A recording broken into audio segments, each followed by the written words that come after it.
Morning class. Previous class में हम लोगों ने क्वेश्चन नंबर 8, 9 कर लिया था।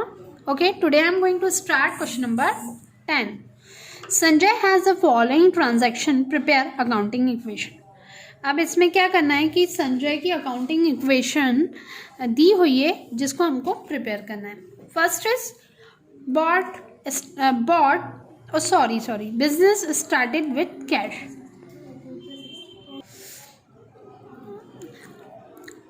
सबसे पहले हम लाइंस पढ़ लेंगे। देखो, बिजनेस स्टार्ट करा कैश में, तो सबसे पहले कैश का हेड कॉलम बनेगा। उसके बाद उसने क्या करा, बॉट करा गुड्स अशोक से, अशोक पे उधारी से माल लिया। जब यहाँ पे कैश आता तो हम मान लेते कि जो उसने स्टॉक लिया है, मतलब गुड्स लिया है, वो कैश पे लिया है, बट यहाँ पे अशोक से लिया है। जब नाम आता है तो ऐसा माना जाता है कि उधारी पे खरीदा है, तो क्रेडिटर आ गया। अशोक का हमारे लिए क्या हो गया, वो एक क्रेडिटर हो गया। जो क्रेडिटर वो बंदा होता है जिसको हमें पैसा देना होता है, डेटर वो बंदा होता है जिससे हमें पैसा लेना होता है। तो ये अशोक हमारे लिए क्या हो गया, creditor. Good sale on credit to Rajesh. अब हमने क्या किया, माल बेचा है राजेश को उधारी पे माल बेचा है, मतलब राजेश ने हमें पैसा नहीं दिया है पर वो देगा, तो डेटर हो गया ना। ये जो हमें पैसा देगा वो डेटर, जो हमसे पैसा लेगा वो क्रेडिटर। अब जो हमने माल बेचा था वो 30,000 का था, पर हमने बेचा 40,000 में। 40,000 में बेचा, जबकि था कितना, 30,000 में। तो इससे क्या समझ में आ रहा है कि हमने 10,000 का फ़ायदा कमाया। अब जब वो हमें पैसे देगा ना, तो वो 10,000 ज़्यादा ही देगा।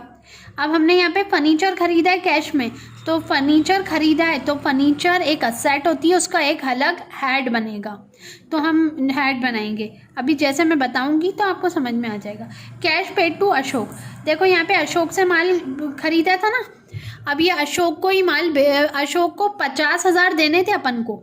हमने अशोक से माल 50,000 का खरीदा है, बट यहाँ पे क्या लिखा है, कैश पेड। हमने अशोक को पेड करा है 48,000, मतलब 50,000 देने थे पर हमने 48,000 में ही निपटारा कर दिया। फुल सेटलमेंट, मतलब हमने बोला कि भाई अब तो 50 की जगह मेरे पास 48 ही है, तू 48 ही ले, 50 नहीं है मेरे पास। तो हमें देने थे 50,000 और हमने दे दिए 48,000 और फुल सेटलमेंट कर दिया। फुल सेटलमेंट मतलब उसको बोल दिया मैं इतने ही दूंगा। तो हमें यहाँ पे भी 2,000 का क्या हो गया, फ़ायदा। हमने 50,000 का माल लिया और दिए सिर्फ 48,000। अब नेक्स्ट है पेड रेंट। रेंट पेड करा तो हमारे यहाँ से कैश भी जाएगा और कैपिटल में से भी 3,000 कम हो जाएंगे। अब मैंने अभी तक क्वेश्चन समझा दिया है, अब हम सॉल्व करेंगे, ठीक है। इसका आप लोगों को फॉर्मेट अब तक समझ में आ गया होगा। फॉर्मेट क्या है हमारा, हम फॉर्मेट में ट्रांजैक्शंस बनाते हैं और ट्रांजैक्शंस के बाद हम यहाँ पर एक फॉर्मूला लिखते हैं, asset equal to liabilities plus capital. Okay, ये यहाँ पे स्टार्ट हो रहा है बिजनेस कैश में, तो कैश में बिजनेस स्टार्ट हो रहा है तो हम यहाँ पर क्या ले लेंगे, कैश। ओके, उसके बाद गुड्स खरीदा अशोक से, तो स्टॉक आ रहा है, तो यहाँ पे स्टॉक लिख लो, गुड्स लिख लो, जो आपकी इच्छा। अब हमने माल बेचा है क्रेडिट पे राजेश को जब माल बेचा है तो राजेश कभी ना कभी तो पैसा देगा ना, तो राजेश हमारे लिए क्या हो गया, जो पैसा देता है वो हमारे लिए डेटर होता है, तो यहाँ पर हम डेटर का हेड बढ़ा देंगे। अब इसके बाद हमने फर्नीचर खरीदा है तो हम यहाँ पे फर्नीचर का भी हेड लिखेंगे। उसके बाद अब हमने कैश पेड करा है अशोक को। देखो, अशोक से माल जब उधार पे ले रही थी तो अशोक को पैसा देना होता है ना, जिसको पैसा देते हैं वो क्रेडिटर होता है, तो यहाँ पर हम क्या लिख देंगे, क्रेडिटर। लाइबिलिटी साइड पे क्या आ गया, क्रेडिटर। लाइबिलिटी साइड पे क्रेडिटर आ गया और कैपिटल तो हमेशा ही आएगा, ठीक है। क्रेडिटर और कैपिटल तो वैसे भी हर क्वेश्चन में आएगा ही। Cash, stock, debtor, furniture, creditor, capital. अब हम एंट्रीज वाइज सॉल्व करेंगे इसको। सबसे फर्स्ट एंट्री है business started with cash. Cash में बिजनेस को स्टार्ट करा, तो कैश में बिजनेस को स्टार्ट करा तो कैश कितना आ गया, 3,50,000 और स्टॉक में ज़ीरो डाल देंगे, डेटर में भी ज़ीरो डाल देंगे, फर्नीचर में भी ज़ीरो डाल देंगे, क्रेडिटर में भी ज़ीरो डाल देंगे, कैपिटल में कितना डालेंगे 3,50,000। ओके, अब यहाँ पे बोल रहे हैं गुड्स खरीदा है, bought goods from Ashok, Ashok से गुड्स खरीदा कितने का 50,000 का। देखो आप अशोक से गुड्स खरीद रहे हो पर उधारी पे खरीद रहे हो, क्योंकि यहाँ पे कैश नहीं लिखा है, यहाँ पे बोल रहे हो उधारी पे गुड्स खरीदा है, तो अभी हमने कैश कुछ भी नहीं दिया है, तो कैश की जगह ज़ीरो। कितने का गुड्स खरीदा है 50,000 का, तो स्टॉक कितना आ गया 50,000 का। डेटर कुछ नहीं आएगा, अशोक को देना है तो वो तो क्रेडिटर हो गया, फर्नीचर भी नहीं आएगा। अब अशोक देखो, आपने कभी भी उधारी पे माल खरीदोगे तो क्रेडिटर देना पड़ेगा ना, कभी तो देना पड़ेगा, तो क्रेडिटर में 50,000 आ जाएगा और कैपिटल में ज़ीरो। अब हम इसका सेटलमेंट करेंगे। कैश में 3,50,000, स्टॉक में 50,000, data zero, furniture zero, creditor 50,000 और कैपिटल 3,50,000। अकाउंटिंग इक्वेशन का रूल होता है कि left side right side equal है, आप इसको ऐड करोगे तो भी 4 लाख बनेगा, इसको ऐड करोगे तो भी 4 लाख बनेगा। ओके, अब हमारी जो नेक्स्ट एंट्री है वो है गुड्स सोल्ड, माल बेचा है राजेश को क्रेडिट पे, 30,000 का माल था पर बेचा कितने में 40,000 में। ठीक है, तो क्या करेंगे हम, माल बेचा तो कैश तो आया नहीं, तो कैश में डाल देंगे ज़ीरो। पर स्टॉक कितने का था, देखो 40,000 में बेचा है पर माल की कॉस्ट 30,000 थी, तो हम स्टॉक में से 30,000 ही लेस करेंगे, क्योंकि गोडाउन में से तो 30,000 का माल ही गया ना। और डेटर कितने आ जाएंगे, डेटर अभी उसने पैसा नहीं दिया है, ज़ीरो, फर्नीचर नहीं है कुछ भी। अब क्या हो रहा है, सॉरी एक चीज़ मैंने गलत कर दी, डेटर आपके 40,000 से बढ़ गए, कोई देनदार है, मतलब आपको राजेश कभी ना कभी तो पैसे देगा ना, तो यहाँ पे कितना लिख दूंगी मैं 40,000, डेटर के अंदर मैं 40,000 लिख दूंगी और फर्नीचर में ज़ीरो लिख दूंगी। कैश में मैंने ज़ीरो लिखा है, स्टॉक में मैंने 30,000 लेस कर दिया, और डेटर राजेश आपको कभी ना कभी पैसे देगा, तो 40,000 ये हो गए और फर्नीचर में ज़ीरो। क्रेडिटर अभी ज़ीरो है। उसके बाद आपको कितने का फ़ायदा होगा, कितने का फ़ायदा होगा 10,000 का, क्योंकि आपने 10,000 ज़्यादा में बेचा है। अब हम क्या करेंगे, सॉल्व करेंगे। 3,50,000 ये हो गया, आपका स्टॉक 30,000 का चला गया तो 20,000 बचा।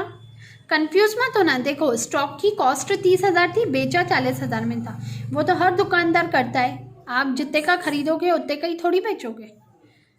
डेटर अपने 40,000 हो गए, और अभी फर्नीचर अभी ज़ीरो ही रहेगा, और क्रेडिटर 50,000 हो जाएगा, और यहाँ पे आपको 10,000 का फ़ायदा हुआ है, तो ये 10,000 आप प्लस कर दोगे तो 3,60,000 हो जाएंगे। 360 और 4 बार 0 लिख दिए हैं। ओके,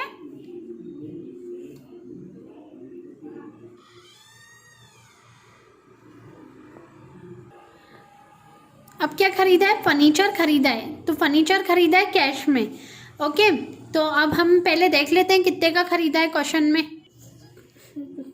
फर्नीचर खरीदा है 10,000 का, तो आपके यहाँ से कैश गया तो लेस कर दो, ब्रैकेट इसलिए बनाते हैं जब माइनस करते हैं तो ब्रैकेट बनाते हैं। स्टॉक अभी ज़ीरो आ गया, डेटर अभी ज़ीरो ही है, और फर्नीचर कितने का आ गया 10,000 का, तो फर्नीचर के हेड पे 10,000 लिख देंगे। क्रेडिटर 50,000 ही रहेगा, ओ सॉरी ज़ीरो, क्रेडिटर अभी आया नहीं है ना, और कैपिटल में भी कुछ नहीं आया, जब सेटलमेंट करते हैं तब लिखते हैं। अब देखो 3,50,000 में से 10,000 फर्नीचर खरीदा उसलिए लग गए, तो अब 3,40,000 हो गए, और हमारा 20,000 स्टॉक अभी हो गया, और 40,000 का हमारा डेटर आ गया, 10,000 का फर्नीचर आ गया। इधर 50,000 हमारे क्रेडिटर हैं, और 3,60,000 हमारी कैपिटल है। ओके, अब क्या हो रहा है, अब नेक्स्ट एंट्री क्या है हमारी, कैश पेड अशोक। देखो अशोक से माल उधारी पे खरीदा था 50,000 का, अब अशोक को सिर्फ फुल सेटलमेंट 48,000 ही दिए, हमारे यहाँ से 48,000 चला जाएगा। ओके, हम क्योंकि अशोक को पैसे दे रहे हैं, जबकि माल तो 50,000 का ख़रीदा था हमने। अभी स्टॉक ज़ीरो आ गया, डेटर भी ज़ीरो, फर्नीचर भी ज़ीरो, क्योंकि और फर्नीचर थोड़ी आया है। क्रेडिटर में हम अशोक से 48,000 लेस करेंगे, क्योंकि हमने उसको 48,000 दिया। अब ये 2,000 का किस्सा क्या करें, एक 2,000 का क्या हो रहा है, फ़ायदा हो रहा है ना। तो कैपिटल में हम 2,000 ऐड कर देंगे, क्योंकि हमने 50,000 का माल ख़रीदा था अशोक से और हमने 2,000 कम उसको दिए, तो हमारा एक तरह से फ़ायदा है। ओके, तो कैश में से तो 48 जाएंगे ही और क्रेडिटर को ख़त्म करेंगे। अशोक के ही 50,000 हमने ऐड करके रखे थे, अशोक हमारे लिए क्रेडिटर था, तो हम उसमें से 48,000 लेस कर देंगे और 2,000 जो है वो हम कैपिटल में प्रॉफिट डालेंगे। तो जब हमने लेस करा तो कितना आया, 292,000 और 292,000 प्लस 20,000 का अभी भी स्टॉक है, 40,000 का डेटर अभी भी है, फर्नीचर हमारा 10,000 अभी भी है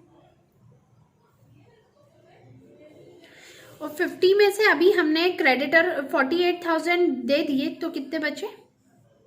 पर एक चीज यहाँ पे 50,000 ही हमें, यहाँ पे क्वेश्चन बोल रहा था फुल सेटलमेंट मतलब पूरा ख़त्म करना है, तो यहाँ पे 50,000 लिखकर ही पूरा ख़त्म कर दो, ठीक है। 58,000 यहाँ पे जीरो कर दो, पर यहाँ पर आप क्या कर दोगे, 2,000 बढ़ा दोगे, क्योंकि वो अशोक को फुल सेटलमेंट करा है ना, क्रेडिटर को तो हमको ख़त्म करना है, तो 50,000 से ही माइनस कर देंगे। ये 50,000 है और ये 2,000 यहाँ पे बढ़ा देंगे, क्यों, क्योंकि दिए हमारा फ़ायदा हो रहा है। देने थे 50,000, दे दिए सिर्फ 48, तो 2,000 का फ़ायदा है, तो यहाँ पे 362,000 आ जाएगा। अब लास्ट है हमारा पेड रेंट को पेड करा, तो कैश जाएगा 3,000, ये ज़ीरो हमारा data, stock zero, data zero, furniture zero, creditor zero हो गए और हमारा ये कैपिटल में से 3,000 को लेस कर देंगे। अब 292,000 में से 3,000 लेस कर, जब लेस करेंगे तो हमारा आ जाएगा 289,000, स्टॉक 20,000, डेटर 40,000, फर्नीचर 10,000, क्रेडिटर तो हमारे फुल सेटलमेंट हो गया था तो ज़ीरो लिख देंगे और यहाँ पे 362 में से 3,000 लेस करेंगे तो आएगा हमारा 359,000। अब अकाउंटिंग इक्वेशन को चेक करने का तरीका ये होता है कि हम लेफ्ट हैंड साइड और राइट हैंड साइड को पूरा, लेफ्ट हैंड साइड जब आप प्लस करोगे ना 10,000 तक तो ये 359,000 आएगा और राइट साइड प्लस करोगे तो वो भी 359,000 है। इसका मतलब हमने क्वेश्चन बिल्कुल सही करा है। ओके, ये क्वेश्चन बहुत बड़ा था, इसको बहुत ध्यान से आपको 2-4 बार इस वीडियो को देखना होगा, तभी आपको ये क्वेश्चन आएगा। Thank you class.